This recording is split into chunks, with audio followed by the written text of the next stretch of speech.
За энэ хөдөө аж ахуйн энэ анхдагч хуулийн төслийг дэмжиж байна. Монгол орн чинь ер нь хөдөө аж ахуй, мал аж ахуйн орн шүү дээ. Одоо тэрийг марттлаа л бид одоо уулуурхаа ухаж маргааш дэлхийд сүнэх гэж байгаа юм шиг л одоо баахан л ухлаа шүү дээ. Тэндээс нь хамгийн гол нь энэ жирийн иргэдэд улс оронд ямар ашиг байна вэ гэж би одоо 20 жил асуулаа. Цаад утгаараа мал аж ахуй, хөдөө аж ахуйгаа дээрлэхэж энэ зэрлэг капитализм чи ер нь хүн байгаль хоёр тал хамгийн ослолтой шүү дээ. Энэ дээр миний нэгдүгээр асуулт ер нь бол эдийн засаг нийгмийн шинжилгээ ухааны нэг хэсэг нь байгаль орчны шинжилгээ ухаан гэж ярьдаг байсан 20 жилийн өмнө. Одоо энэ олон ган гачиг энэ олон цөлжилт болсноос хойш дэлхий юу гэж ойлгож байна гэсэн эрдэмтэд бүр тодорхойлсон. Байгаль орчны шинжилгээ ухааны нэг хэсэг нь эдийн засгийн шинжилгээ ухаан юм байна л гэж ойлгоод байгаа. Энэ дээр ер нь бол тэгэл малын ам руу орох юм байхгүй бол тэгэл бид бүгдөө дуусаа шүү дээ. Тэгэхээр энэ цөлжилттэй холбоотой судалгаа шинжилгээ нь яг энэ хөдөө аж ахуйг ярьж байгаа бол энэ талаар ямар арга хэмжээнүүд авна гэж тооцож байгаа. Энэ дээр зүгээр л байгаль орчны гэдэг нэг юм 16 дугаар зүйл дээр ингээд ийм бэлэгдлийн маягтай байна. Механизм нь байна уу? Хариуцлага тооцдог, мөнгө тавьдаг арга зам нь юу байна вэ? Нэгдүгээр асуулт. Хоёрдугаар асуулт. Дэлхийд даяараа одоо за ялан дэлхий ч яг Монгол бол одоо хөдөө аж ахуй, мал аж ахуй гэхлээр л нэг л тийм шинжилгээ ухаанаас, инновацаас хол гэж дандаа боддог. Израиль одоо та нар MP3 dual core зохиосон гэж дандаа боддог байх. Үгүй шүү дээ.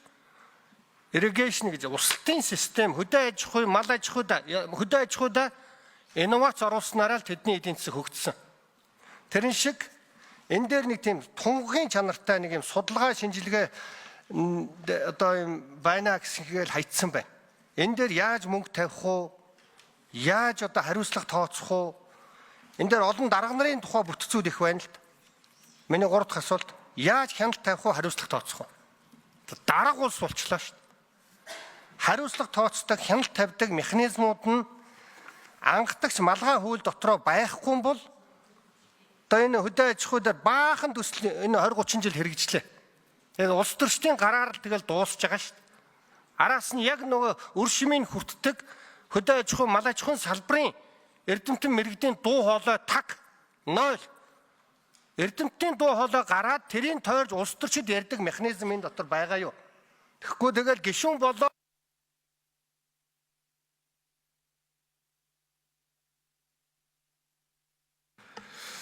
За хууль санаас мандахыг шин хариулъя, дараа ажлыгаас хариулъя.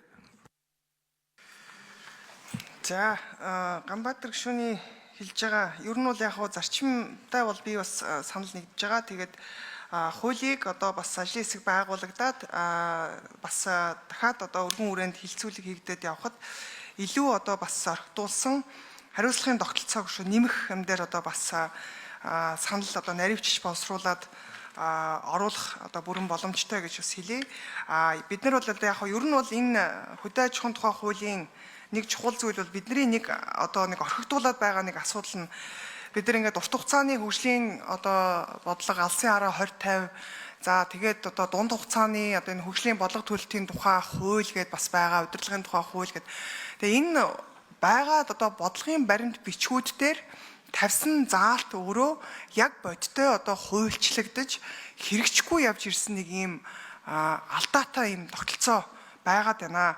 Тэгээ тийм учраас бид нар бол одоо аль болох энэ урт хугацааны хөгжлийн бодлого болон дунд хугацааны орхигдуулсан эсвэл ерөнхийлөн заагаад ойлгомжгүй байгаа ямиг хөдөө аж ахуйн одоо салбарын бодлого болгож одоо ялангуяа энэ хуульд бол одоо бас оруулж ирэх гэж оруулсан. Нэг чухал зүйл бол өөрөө энэ доктортой хөдөө аж ахуй гэж юу юм бэ гэдгийг одоо бас бид нар оруулж өгснөөр онцлогт. Доктортой хөдөө аж ахуйг хэрэгжүүлэхийн тулд байгаль орчин уур амьсгалын одоо энэ нөхцөл байдал бид нар яаж төсвөртэй одоо зөв зохион байгуулалтад явах вэ гэдгээр бас саналуудыг нэмэе гэж бодож байна. Гэтэ 16 дугаар зүйлд хөдөө аж ахуйн үйлдвэрлэлийн эрсдэл түүнээс урьдчилан сэргийлэх гэдэг одоо бас зүйлийг оруулсан. За үүн дотроо бид нар хөдөө аж ахуйн үйлдвэрлэлийн эрсдлийг одоо бас 3 төвшөнд нь хувааж одоо ямар ч үсэн бид нар энэ гол нь энэ английн дагуу үнэлдэг бай. Урдчлан сэргийлэх арга хэмжээ авъя. Хариу арга хэмжээ авахын үйл ажиллагааг бол байгаль орчныг бүр наривчилж оруулж өгсөн байгаа. За мөн бид нар энэ нөлөөллийн эрсдэлд үүнтэй зэрэгцүүлээд бэлчээрийн асуудал, тариалан газрын дороотол, усны хомсдол, генетик нөөцийн төлөв, уур амьсгалын өөрчлөлт, энэ хүлэмжийн хийн ялгаруулалт, хог хаягдлын менежментийн талаар одоо бас бид нар тусгаж өгсөн байгаа. За ингээд үүнтэй холбогдуулаад энийг бид нар сөрөн дэвсэрлэж одоо хамгаалж сэргийлэхийн тулд үүнтэй зохицсон энэ эдийн засгийн өгөөж, энэ дээрээс нь энэ бүтээгдэхүүн хэлбэл санхүүжилтийн хүртээмжийг энэ төрийн дэмжлэг нь өөрөө яг эндээ чиглэж судалгаа, шинжилгээ, үнэлгээн дээр үндэслэж хуваарлдаг бай гэдэг асуудлыг бас оруулж өгсөн байгаа. За дараагийн нэг асуудал бол түрүүн хэлсэн хариуцлагын тогтолцоог бид нар 5 дугаар бүлэг дээр бол хөдөө аж ахуйн салбарын удирдлага зохицуултыг бол оруулсан. За энэ дээр бас тодорхой төвшөнд бид нар ямар ч байсан энэ одоо ялангуяа энэ нөгөө нэг саяны хэлсэн энэ ургамал, мал амьтан, эрүүл мэнд, ген, тэгэл энэ уур амьсгалын өөрчлөлт, шинжлэх ухааны илүү инновацтан дээр тулгуурлаж төрийн үйлчлэгээний энэ төрийн өмчт, төрийн өмчийн оролцоотой хуулийн этгээдэд бол одоо хариуцуулъя. Дээрэс нь энэ хяналт тавих, дүн шинжилгээ хийх, үнэлгээ өгөх чигүүргийг бас одоо энэ улсын хэмжээнд хөдөө аж ахуйн асуудал эрхэлсэн төрийн захиргааны төв байгууллага нь өөрөө хэрэгжүүлдэг байя гэдэг асуудлыг хамгийн гол нь төлөвлөлттэй бай, хяналттай бай, дүн шинжилгээ хий, энийгээ өөрөө үнэлдэг бай.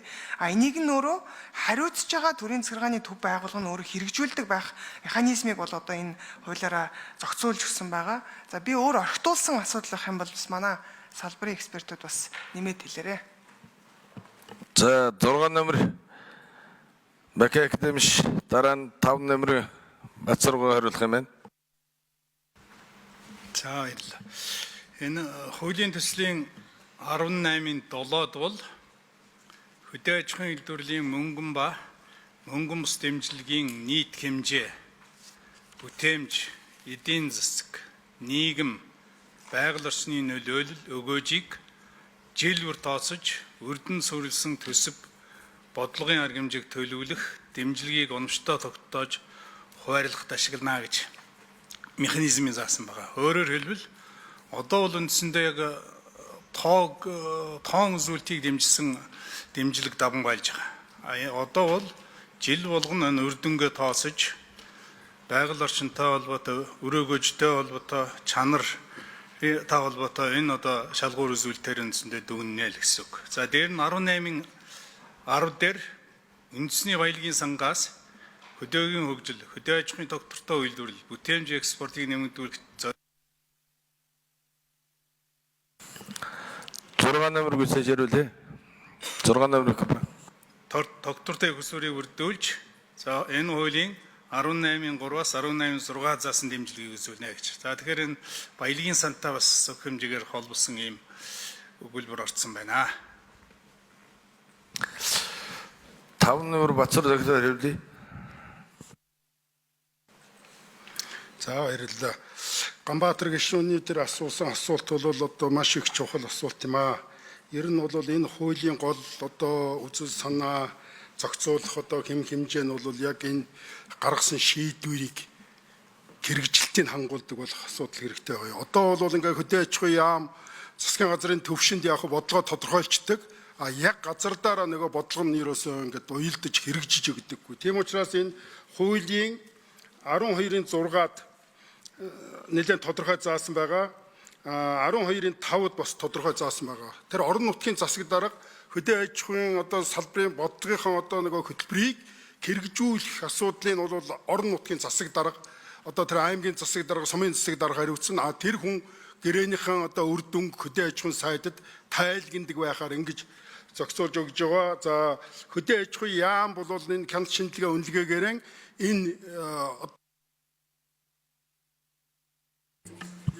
5 номер хүсэж хариулъя.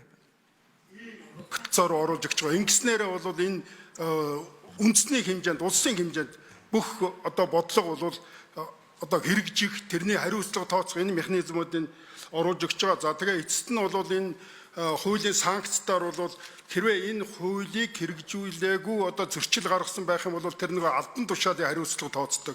Тэр ажлынхын байран дээр одоо тэнцэж гэнэ үгүй юу гэд тэр хүнтэй одоо хариуцлага тооцох ийм үндэслэл нь бол гарч өгж байгаа. Тэгэхээр их хурлын гишүүд маань тэрнийг өшөө ингээд тодорхой болгоод энэ хариуцлагын механизмдаар нь бүр одоо сайжруулад явах болцоотой байгаа шүү. Биднээс бол яг уу ер нь тэр албан тушаалтай нь хариуцлага тооцдог байяа л гэсэн санаагаар энд заалт оруулсан байж байгаа.